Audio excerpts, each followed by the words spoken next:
kulanti wacan oo wanaagsan daawadayaal idilkiinba meel walba oo dunida ka joogtaan iyo si waliba oo maqalkeena iyo muuqaalkeenaba idiin soo gaarayo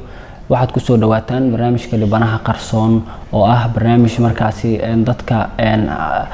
danta yar ama baahiyada gaarka ah qaba inta badan aan ku eegno wuxuu idinkaga imaanayaa magaalada Muqdisho ee caasimadda Soomaaliya toddobaadkaana waxaan ku soo qaadan doonaa barnaamijka Dhibanaha Qarsoon Cabdullaahi Khaliif Axmed oo ah wiil dhalinyaro oo Soomaaliyeed isla markaasina xanuunsanayay ku dhawaad muddo 2 sano iyo bar xanuunkiisa oo ka soo bilowday miyiga kula soo dhacay wuxuu ii sheegay inuu ahaa cudurka macaanka oo magaalada Muqdisho u yimaaday marka ka dambeysana xaaladiisa caafimaad ay markaasi isa sii tareysay hadda oo isbitaallo badan oo Muqdisho ku yaala uu gaaray waxaa loo sheegay in xaaladiisa caafimaad aanan waxba looga qaban karin gudaha dalka isla markaasina uu u baahan yahay in xaalad caafimaad oo dalka dibadiisa ah in loo qaado sidoo kale Cabdullaahi wuxuu ii sheegay in qoys danyara oo markaasi aanan awoodin xilligan in caafimaad dibadda ay u qaadaan in uu markaasi ka dhashay xaaladiisa iyo xanuunkii iyo xaaladihiisa caafimaad kala duwan oo uu soo maray ayaan barnaamijku ku eegi doonaa iyo shakhsiyan Cabdullaahi iyo qoyskiisa inay yihiin cid markaasi awooda in xaaladda caafimaad wiilkooda xanuunsanaya inay la tacaalaan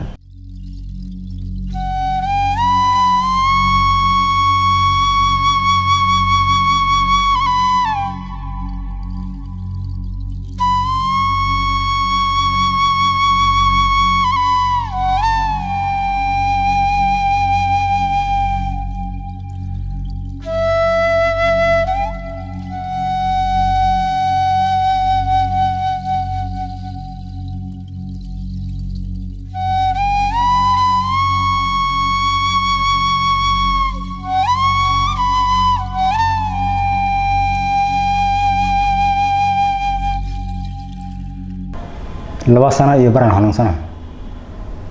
oo sonkor 2 sano iyo baran qabay sonkor 9 bilood ama kataatarkan ugu jira mar kataatarkan dhaawac weyn oo u soo biyay oo 9 bilood meeshaas dhaawac ah kataatarka talaadida ugu jira marka ninka la yiraahdo isbitaal walba waa la geeyay markii dambe waxa la yiraahdo kuma qaban karno dibad dalka wax lagu qaban karo hadda walaalaha Soomaaliyeed u baahan inay wax ay qabtaan waxay qaban karaan أنا معنا قف وحنا إسكجيف أو سأكر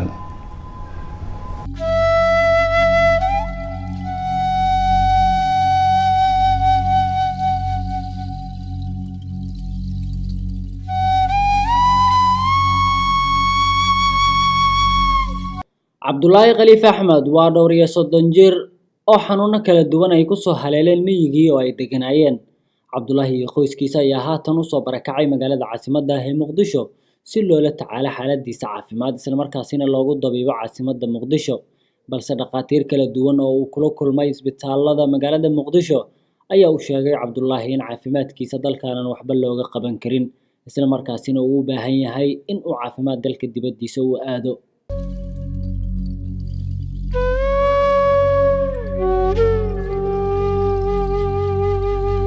ayaa u dhacay markii hore kabacdina koomaan la galay oo jirooyin badan ay ugu darmeen markay ugu darmeen kabacdi wax ay qabtaan waayay ninka dalka wax laga qaban karo leeyahay dalka wax laga qaban karo markii la yirina wax aan macnaha dibad iyo meelaha soo aadama haysto marka waa iska caafimaad dareysana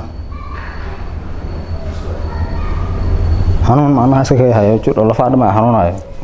gitaatar waxa uu jira 9 bilood bishana bisha 9 ninka leela iska mana baxay karo kataatarka macnaha meel aad baraasho waxa ka baxays xanuunkaas ay dhibkaas markii xanuunkan uu soo bilaabanayo xagee joogto xanuunka safarta markuu soo bilaabay baatiyan joogay beledka ma aan joogay 2 sano iyo bara ka soo wareegtay 2 sano macnaha oo dhudhuwa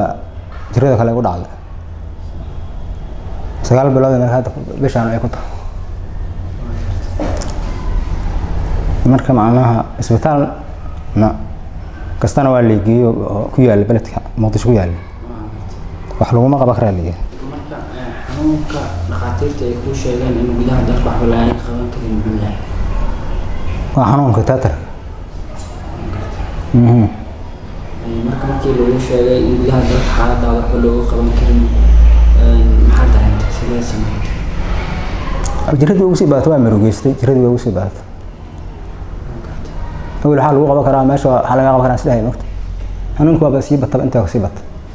سكرت يا أبو كعيس نقطة مركز وحنا كعصا ولا ليه قسم على جناح هي قبطان دي قبة كرام وفق حبان هاي سنة واحد ويدل على جناح هاي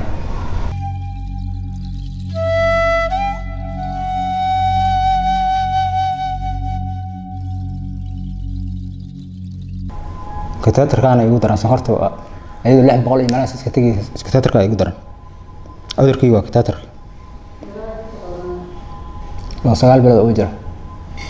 وحنا هستنا ماله ولا له تلقي جن واحد قصته يقول بالان واحد عيانا ماله هو يا وقتنا ويأكفر لذا ولا له إلا ليش أنتوا واحد عيانا ماله قحوتي بلد قيمتين وأنا واحد من دعمان marka waxaan rabaa walaalaha Soomaaliyeed waxay qaban karaan inay qabtaan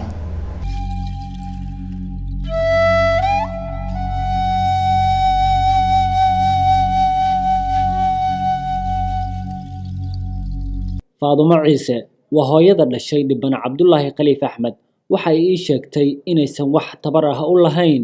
la tacaalidda xaaladda caafimaad ee wiilkeeda curadka ah ee xanuunsanaya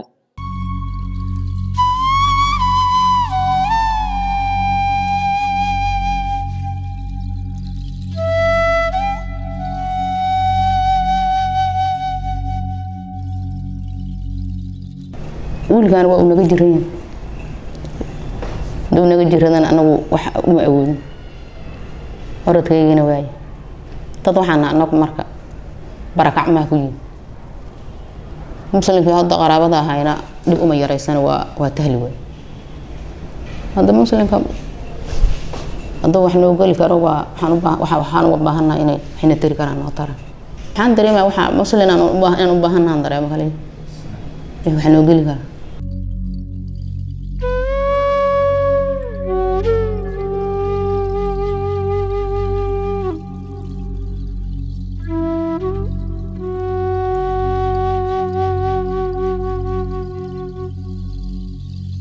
أنفع أحمد علي waxa ay ehel yihiin Dhibban Cabdullaahi Khaliif Axmed waxa ay ka waramaysaa xaaladda dhabta ah ee Cabdullaahi oo ay qaraabo dhow yihiin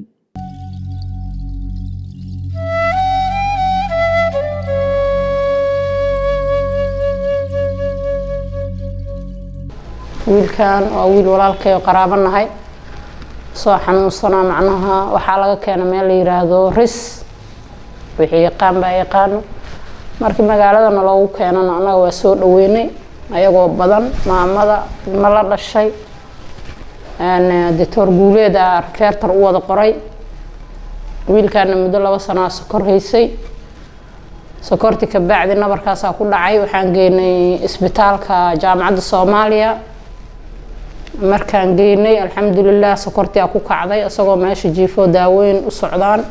oo tifo iyo cudurro badan laga helay iyo cagaarshow iyo soo koomo ku jira marka kateetar ay geliyeen kateetarku isku soo dhuftay marka in muddaha isbitaalku ku jiray ka bacdi waan ka bixinay haddana gurigaan geynay daaweyn badan oo qaadanayay daawadii ka bacdi haddana xoogaa infection iyo barar u keenay waxaan u geynay Dr. Cabdirasaaq Istaal Banaadir markaan geynay antibiyootik badan uu qoray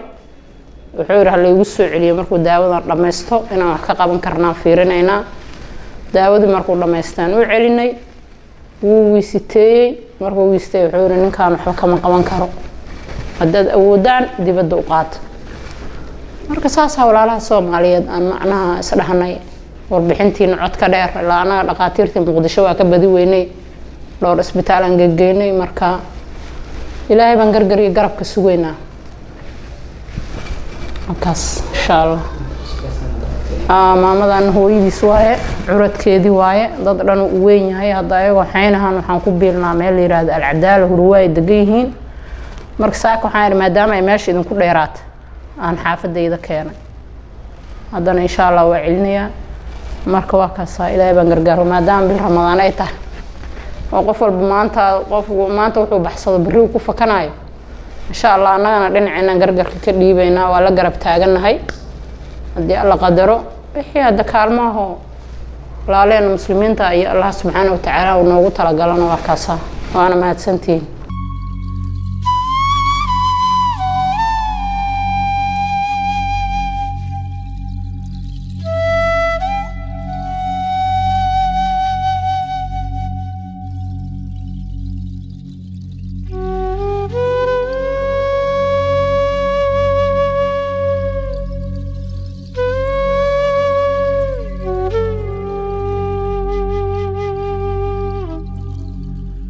fadlan walaal haddii aad awoodo in aad caawiso dhibana Cabdullaahi waxa aad kala xiriirtaa telefoon numberka uu afkiisa ka sheeganayo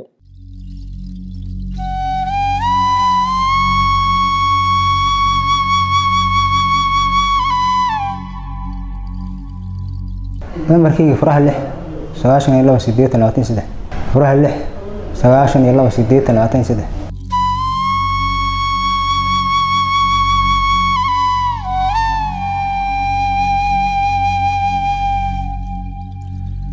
Cabdullaahi Khaliif Axmed oo 32 jir ah xanuunkiisa in muddo magaalada Muqdisho la joogay dhaqaatiirtan ay u sheegeen in caafimaadkiisa gudaha dalka wax looga qaban karin ummadda Soomaaliyeed ayuu ka sugayaa in ay soo caawiyaan qofkii awooda in markaasi xaaladda caafimaad ee Cabdullaahi uu gacan ka geysto telefoon numberadii afkiisa uu ka sheegtay ayay ku soo caawin karaan guud ahaan waxaan jeclahay daawadayaal inaan intaas ku soo gabagabeeyo barnaamijka dhibanaha qarsoon oo ah barnaamij markaasi dadka xanuunsan ama dadka danta yar dhibaatada iyo baahiyada gaarka ay qabaan aan ku soo bandhigno waxaan jeclahay ka hor inta aanan ka bixin barnaamijka inaan u mahadceliyo Ismaaciil Allright oo ah farsamayaqaanka iyo kaameramanka barnaamijka dhibanaha qarsoon mar waliba gacan ka geysta haddii daawade qof dhiban ama ehelkaagana waxaad nagala soo xiriiri kartaa gmailka ama ciwaanka u gaarka ah barnaamijka oo ah dhibanaha@gmail.com anaga ku soo jawaabi doono kulana soo xiriiri doono haddii Allah wadala laga helo ka hor inta aanan ka bixin barnaamijka waxaan jeclahay inaan u mahadceliyo Ismaaciil Allright oo ah kaameramanka iyo farsamayaqaanka barnaamijkan dhibanaha qarsoon u gaarka ah mar walibana gacan weyn ka geysta أنا إسماعيل وحيدين لنا هاي وما هسنتهين سيداسي نبتقلي والسلام عليكم ورحمة الله تعالى وبركاته